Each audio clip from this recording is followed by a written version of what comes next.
simply a corkscrew. You insert that down the barrel to make sure there's nothing in it, especially anything from a previous shot. Black powder builds up residue.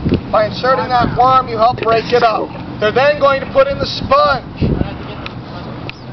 You don't want any glowing embers from the previous shot still in the barrel when you ram down another bag of 6 pounds of powder.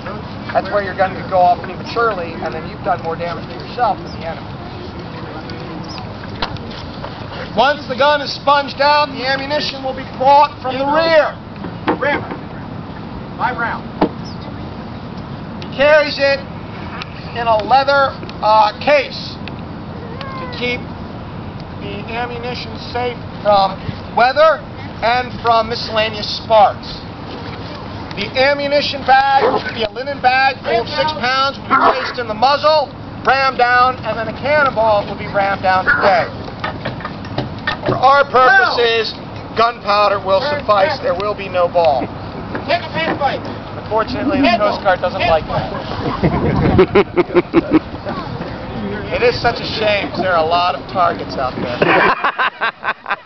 That bridge is 4 miles away, believe it or not. Halfway between here and the bridge is where the British fleet was. But those 2 speedboats coming into the left are well within our range, as is that sailboat to the right of it.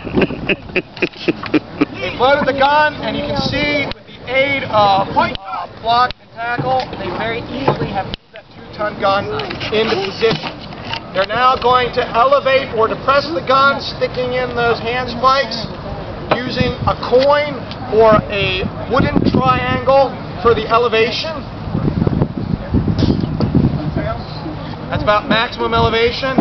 Then they place the hand spikes near the rear of the gun. And believe it or not, even though that gun weighs 2 tons, one strong man with that hand spike can manhandle that gun left or right. And an inch is really all you need. An inch left or right over several hundred yards will translate into a much wider distance. So that's how you traverse left and right or elevate up and down. Very different from today's modern artillery. Then the gun must be primed.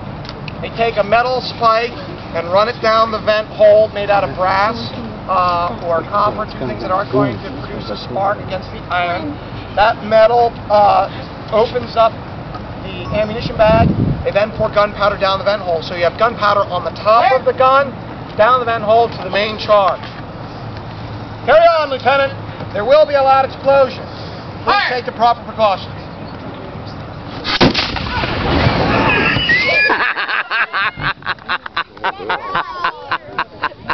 You feel that? Just imagine like 60 of them buggers going off. Woo! Yeah! H-U-Z-Z-A. Huzzah! Hip hip! Huzzah! Hip hip! Huzzah! Hip hip! Huzzah! During the battle, when the British came within range at about 1:30, hey, Ted. fired for 30 minutes. And the British moved back out of range, desperately trying to get back out of range, and our guns fell silent one by one. Don't make me tell them you're a spy. Sailors. They'll hire you for it. They'll tie you up to the yardarm out there. Gave those 3 cheers. Some of them maybe. Why don't you go to try it again, dude? That was cool. That gives you what do you think of that? One artillery blast. That wasn't even a full. Whoa, that was 2 pounds. These guns historically would have taken 6 pounds with an 18-pounder. The explosion historically would have been even louder. Multiply what you heard by 60, and you get the noise of an entire broadside of the fort. Add to that the British 200-pound exploding bombs, the noise of the rockets, and a torrential thunderstorm on top of that. And you have some small idea of why in the city of Baltimore they wrote as if the city was shaking. Wow. It's very I plugged right here. I did. Throughout the summer, maybe I plugged right here. I felt the vibration of the wood. every day, month after month of practice. There was so much fun. They even took calls.